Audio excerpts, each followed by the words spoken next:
Peace,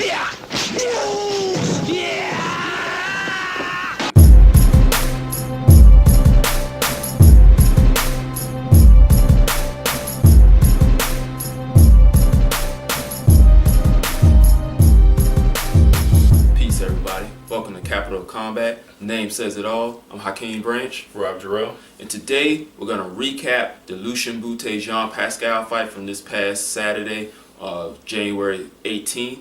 And that's it. That's all we're going to do today. So let's get right into it. Go ahead and start us off, Rob. All right. So of course, like we said in the preview video, this is one of the biggest fights that you'll see in Canada all year. It's with Lucian Bute versus Jean Pascal, and except for maybe the ending, it went how we said it was going to go. Jean Pascal won a 12-round unanimous decision over Bute, and to be honest, it was pretty one-sided until the last few rounds where Bute came on strong, but it was just a little too late as Jean Pascal was able to weather the storm that Bute brought in 11th and 12th round. Yeah, one thing that we didn't see a lot of was the movement that I talked about in the last video. He still bull rushed him a lot with the combinations. He gave a few decent angles though. And really, Bute just really didn't pull the trigger. When some of the factors, I mean, we really don't know why, but after doing our preview video, I looked at the weigh-in picks, and I really started leaning heavily towards Pascal. I thought Bute looked terrible. Like Rob said in the preview video, he was thinking Pascal was going to knock him out, and I was like, you know what? You're probably right. Like I said, he looked terrible, and maybe that year off, maybe he wasn't training, so he had to struggle to get to 175 because he looked drained. He looked just, his skin was, the color was off in his skin. That's right. And then come fight night, he barely threw any punches. I don't know if he was saving himself or maybe that the head movement and style of Pascal threw him off.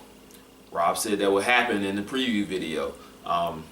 Another thing we talked about was Pascal giving the angles before throwing his punches. He did it, but he didn't really use his feet as much as I thought that he should, even though he still got the angles, he still got the punches, so he got the victory. You want to add anything else? Well, I did see some improvement in Pascal because he didn't use that movement. He was able to save himself for the later throughout the fight, but he did appear to tire in about the 8th and 9th round. You could really tell in the 11th and 12th where he just looked spent. He was just trying to make it from bell to bell into the end of the fight, and you could obviously tell because that's when Bute came off. I mean, he was able to land the left. He had a couple good body shots with the left to the body and that left uppercut. It just didn't have as much on it to get Pascal out of there. Yeah.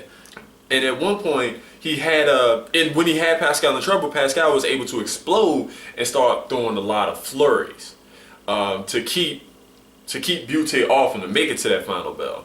So I mean, it was a hard-fought victory. Bute did enough. Well, surprisingly, he made it through the entire fight. I thought he was going to get knocked out about the 11th round or so due to Pascal coming on, especially with that counter right that Pascal was landing the whole fight. Yeah, and I think the reason he didn't knock him out is, one, Pascal is wildly inaccurate. Yeah. I mean, a lot of those left hooks he landed with the wrists, the forearms, a cup. He wasn't turning that punch over.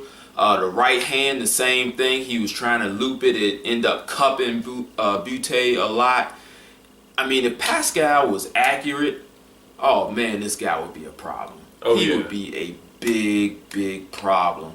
And another thing, I think that was it.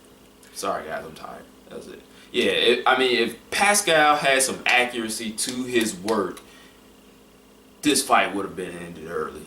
Now, his next fight should be Adonis Stevenson, as long as Adonis Stevenson gets past Andres Fonfara. I believe that fight is in February and March. I think it's in April. April? Yeah. Well, it should be maybe a late summer, early fall fight, maybe about September or even October at the latest. But that will be a huge fight. This fight had about 20,000 fans or a little bit more. So I expect it to be 20, definitely over 20, maybe 25, depending on where they put it. It'll probably be at the Bell Center again in Montreal. That's where they have the majority of their big fights. But That makes sense. And I can see that one being an exciting card. But like you said, Pascal's inaccuracy as far as his punching is going to pose a problem against guys who can punch and are accurate. Yeah, and Adonis Stevenson is one of those guys. But yeah, if Pascal can keep working with Roy Jones, I think that's the number one thing they work on now. Some of those moves that he used are some of the moves that Roy said he taught him, and he learned them very well. So now we have to get Pascal to turn his hook over and get some accuracy, and he will be a problem. I don't say he's going to beat Stevenson, but he's going to be a problem. That's right. Same thing with Kovalev. He would be a problem for him. I don't know if he would beat him. That's why we want to see these fights. It would make for some great, intriguing matchups to see Pascal against these guys, to have him keep working with Roy, to keep learning. He's showing that he is a student of the game. He's picking things up. He's learning new things. And we really want to see what's going to happen next. That's right. That's it, guys. Real quick, real to the point. We want to hear what you guys have to say. Make sure you comment below. Hit us up on Facebook. You can check out our Facebook page, Capital of Combat. You can follow us on Google+, same thing, Capital of Combat. You can send us an email, capitalofcombat@gmail.com. Either one of those ways, get in contact with us. We will hit you back. We will respond. And a lot of times on our Facebook page, we'll do live updates while we're watching the fight. You guys can chat with us back and forth, and we'll be doing our own commentary, so that way we can enjoy the fight together. So that's another reason to follow us on Facebook. You got anything else to say in closing, Rob? If the replay comes on, there were some great matches on World Series of Fighting. I would say go ahead, check it out, get you some MMA in for the weekend, and well, for the week if you watch the replay. Other than that, that's it. Yeah, and as far as MMA goes, you do have MMA on Fox this weekend too, in addition to 2 boxing cards. So you got your fight plate full. Actually 3, because there's a Friday night card too. Yep, Friday night, 3 cards on Saturday night. Get your popcorn ready. If you're in our area, in like the middle to northeast of the U.S., you're probably snowed in anyway. Watch the fights. Get your DVR ready. Pop your computer on. Have it on all your TVs, and just have a great weekend. But that's it for us, guys. We'll see you in the next video. Peace. This is round 1 and you've already lost. They don't seem to see that everything we've done is coming and cost. My fists are on fire. I perform till I perspire. My demons are in a rage. Keep thinking that it's a game. I kick crime, hurricane. I told them I don't play. I'm liquid. Black Street Fighter.